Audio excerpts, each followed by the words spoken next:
School আমাদের রয়েছে 109টা school. এর মধ্যে আমাদের কাছে এমন খবর আছে যে যে বিভিন্ন দুর্গম এলাকার এমন স্কুলের মধ্যে শিক্ষক শিখেন এবং শিক্ষকরা সঠিকভাবে যেতে পারেনি এবং ওই এলাকার স্টুডেন্ট ছাত্রছাত্রীরা আমাদের শিক্ষক মহোদয়কে পর্যন্ত ওরা চিনতে পারে। আমি অনেক এলাকাতে যাই, আমি যেহেতু গ্রামের ছেলে, এইসব বিষয় নিয়ে আমাদের কাছে যে খবর আছে সেই বিষয় নিয়েও আমরা আলোচনা করার দরকার আছে। এখানে প্রিন্সিপাল মহোদয় যেহেতু আছে সেটা আমাদের অবগত থাকা দরকার। পাশাপাশি আমাদের বিভিন্ন স্কুলের মধ্যে যেটা আমাদের নোটিশ বাবু অনেক বিস্তারিতভাবে আলোচনা করেছেন। স্কুল আছে চেয়ার নেই, চেয়ার থাকলে টেবিল নেই, এখানে বিশেষ সেট নেই। আমাদের এডিসি থেকে যদিও অর্থ সংকটের মধ্যেও আমার ইয়ের সাহেব এখানে উপস্থিত আছে, স্কুলের বিভিন্ন আমাদের যে সরকারি সুযোগ সুবিধা আছে, স্কুল গ্রাম থেকে শুরু করে বিভিন্ন ফেসিলিটি এবং ছাত্রছাত্রীরা কেন স্কুলে আসেনি সেই বিষয় নিয়েও আমাদের সরকার চিন্তাধারা করা হয়েছে, সেটাও সঠিকভাবে পরিচালনা হচ্ছে কিনা সেই বিষয় নিয়েও আমাদের জানা থাকা দরকার। পাশাপাশি আরো একটা শুধু আমরা শিক্ষক মহোদয় যারা আছেন, আমাদের শিক্ষিকা যারা আছেন, ওনাদেরকে দোষারোপ করলে হবে না। একটু উনি প্রকাশ করতে চেয়েছেন, আমি এই এলাকার শিক্ষকদের হয়েও কিছু আলোচনা করার দরকার। যেহেতু এই এলাকার এলডিসি আমাদের প্রত্যেকটা বছরে বা প্রত্যেকটা নির্বাচনের প্রাক মুহূর্তে বা 2 মাস বা 3 মাস আগে আমাদের যে এখানে শিক্ষক শিক্ষিকা যারা আছে ওনাদেরকে ইলেকশনের কাজের দায়িত্ব দেওয়া হয়। ইলেকশনের বিএলও দায়িত্ব দেওয়ার পর অর্থাৎ ডিউ দায়িত্ব দেওয়ার পর ওনারা সঠিকভাবে ওনাদের স্কুল ডিউটিগুলি এবং স্কুলের বিভিন্ন ছাত্রছাত্রীদের দেখাশোনা করা, স্কুলে যাওয়া, সেটা কিন্তু তাদের ব্যাঘাত করছে। কাজে এই বিষয়গুলি আমাদের জানা দরকার। আমাদের এডিসি যে গভর্নমেন্ট বা এডিসি সরকারের ট্রাইবাল এরিয়া অটোনমাস ডিস্ট্রিক্ট কাউন্সিলের ইএম এবং আমাদের প্রিন্সিপাল অফিসাররা যারা আছেন সেই বিষয় নিয়ে আমাদের রাজ্য সরকারের কাছে কি করা যায় সেটাও আগামী দিনে চিন্তা করার আমাদের বিষয় আছে এবং দরকার ছিল। কাজে আগামী দিনে এইসব এলাকাতে যে একটু আগে যেটা আলোচনা করছে ট্রান্সফার বিষয়, ট্রান্সফারটা অবশ্যই আপনাদের যে অথরিটি থেকে যদি ট্রান্সফার হয় আপনারা সেটা অ্যাকসেপ্ট করা বা সেই দায়িত্বগুলি পালন করা অবশ্যই দরকার। পাশাপাশি আমাদের যে ট্রান্সফার বিষয়গুলিও আমরা দেখছি, এমনও আমাদের কাছে খবর আছে ওনারা ডিপার্টমেন্ট থেকে ট্রান্সফার করা হচ্ছে অথবা ওনাদেরকে রিলিজ দেওয়া হচ্ছে, সেই ট্রান্সফারগুলি উনি অ্যাকসেপ্ট করা হচ্ছে না এবং স্কুলে উনি ওই যে জায়গাতে তাকে দপ্তর থেকে ট্রান্সফার করা হয় সেখানে যাওয়ার তাদের ইচ্ছা ছিল না, যার কারণে স্কুল ডিউটিও যায়। এরকম কিছু কিছু জায়গাতে আমাদের শিক্ষকরা আসে, সেই বিষয়গুলি কি করা দরকার আছে এবং আমাদের শিক্ষার যে আইন বা শিক্ষার যে রুলে আমাদের এডুকেশন রুলে কি কি গাইডলাইন আছে সেদিকেও ফলো করে আমাদের সেই কাজও করার দরকার। কাজে এখানে শুধু সামনে কথা বললে হয় না, কাজ করতে আমাদের কোন স্বাধীনতার সার্কেল যেটা আমাদের আইএস এলাকায় সিআইএস এলাকাতেও আছে, এইভাবে বিভিন্ন কাজে আগামী দিনে আমাদের এইসব বিষয় নিয়ে শিক্ষকদেরকে যাতে সঠিকভাবে ওনাদের বিদ্যালয়ে যাতে যেতে পারে, শিক্ষা যাতে আমাদের ছোট ছেলে মেয়েদেরকে আপনাদের ঘরের ছেলে যেহেতু এই এলাকার আমি জানি এখানে যারা শিক্ষকরা যারা আছে এখানে সবাই আমরা এই এলাকার এবং গত শাসিত জেলা পরিষদ নির্বাচনের পর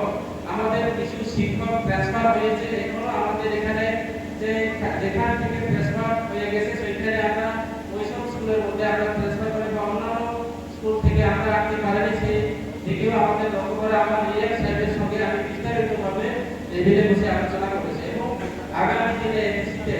আমাদের ট্রান্সফার নীতি, বদলি নীতি, বিভিন্ন নীতি নিয়ে আমাদের ইএম সাহেব যেহেতু এখনো দায়িত্ব নেওয়া বেশি দিন হয়নি, আগামী দিনে সমস্ত বিষয় নিয়ে সেবা বিশ্লেষণের মাধ্যমে এডিসি সরকার এবং এডিসি এডুকেশন ডিপার্টমেন্ট আগামী দিনে সকলের স্বার্থে, আপনাদের স্বার্থে, শিক্ষক শিক্ষিকাদের স্বার্থে এবং আমাদের প্রত্যেকটা গ্রামের ছেলে মেয়ে ছাত্রছাত্রীদের স্বার্থে আপনাদের যে সুবিধার্থে বিভিন্ন বিষয় নিয়ে আমাদের এডিসি সরকার বা আমাদের Tripura tribal area autonomous district কাউন্সিলের যে দপ্তর বা শিক্ষা দপ্তর আপনারা কাজ করবেন। এবং আরেকটা বিষয়টা খুব প্রয়োজন, অনেক জায়গাতে আমি মহিলা যারা শিক্ষিকা যারা আছেন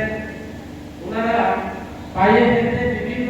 এলাকাতে বা দুর্গম এলাকাতে ওনারা ডিউটি করছেন, অথচ আমাদের যারা শিক্ষকরা তাদের সুবিধা মতো কেউ বা কারার সঙ্গে বন্ধুত্ব বা বাতিল ক্ষমতা বা একটা সাংগঠনিক যে নিয়ে ওনারা বাড়ির দ্বারে বা বাড়ির দ্বারে পাশে ওনারা ডিউটি করছেন। আমার অনুরোধ থাকবো দুই যে আমাদের আইএস মহোদয়কে, যারা ওনাদের পরিবারের বিভিন্ন সমস্যা দেখে, অনেকে আছে মেয়েরা ছোট ছোট বাচ্চারাও আছে,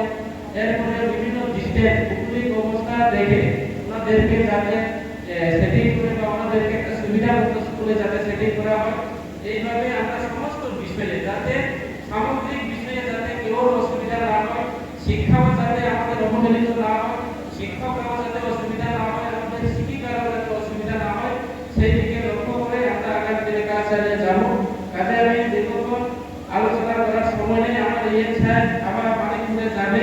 মানিকপুরে আমাদের নতুন আইএস খোলা হবে, এখানে আমাদের অফিস বলে আমরা দেখবে কিছু কিছু আমাদের স্কুলে যে এসেছি সরকার থেকে অল্প সীমিত পয়সা দেওয়ার মাধ্যমে যে আর্থিক মাধ্যমে আমরা কিছু স্কুল মেনটেনেন্স বা কিছু সুবিধা দেওয়ার জন্য আমরা বা স্কিম বা প্রকল্প নিয়েছে, সেই বিষয়গুলি আমরা খাতিয়ে দেখবার জন্য কিছু ভিজিটে যাবে। কাজে আগামী দিনে আপনাদের সঙ্গে আমার দেখা হবে, আলোচনা হবে, আপনারা সবাই মনোযোগ দিয়ে যার যার স্কুলে যান, যদি অসুবিধা থাকে আপনাদের এলাকার যে আইএস আছে ওনাদের সঙ্গে আমরা বিস্তারিত আলোচনা করবেন। কাজে লাস্ট আরেকটা আমি আলোচনা করব যে অনেক জায়গাতে শিক্ষকরা স্কুলে যান না এবং প্রক্সি যেটা আমি জানি না আপনাদের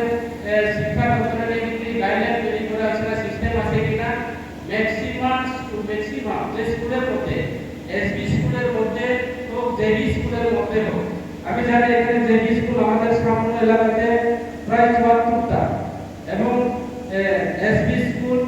35-35টা এসবি স্কুল আছে। ওইসব স্কুলের মধ্যে আমাদের গ্রামে যারা ক্লাস 7, 8, 9 পড়াশোনা করছে ওনাদেরকে এখানে প্রক্সি হিসাবে রাখা হচ্ছে এবং উনি সঠিকভাবে আমাদের ছাত্রছাত্রীদেরকে পঠন পাঠন এবং যোগ্য শিক্ষা দিতে না পারার কারণে অন্য জায়গাতে আমাদের স্টুডেন্টরা ব্যাঘাত ঘটছে। যার কারণে আমার মতে, সেটা আমার ব্যক্তিগত নয়, আপনারা যদি শিক্ষা দপ্তরে বা আমাদের যে আইএস লেভেল থেকে সেটা যাতে একটা নোটিফিকেশন বা একটা জারি করা হোক, যাতে কোনো বিদ্যালয়ে এইভাবে প্রক্সি মাধ্যমে বা প্রাইভেট টিউশনের মাধ্যমে যাতে স্কুল পরিচালনা করতে না পারে, সেটা করলে আমার মনে হয় খুব ভালো হবে। আপনারা যারা শিক্ষকরা কষ্ট করে যাতে যার যার স্কুলে গিয়ে আমরা যার যার দায়িত্ব যাতে পালন করতে পারি, আমি আশা করব আপনারা সবাই পালন করবেন। যেহেতু সরকারি কর্মচারী, আপনারা কর্মরত সরকারি সিস্টেম সরকারি নিয়ম নীতি মেনে আপনারা কাজ করবেন। এই বলে আমার আলোচনা এখানে শেষ করছি।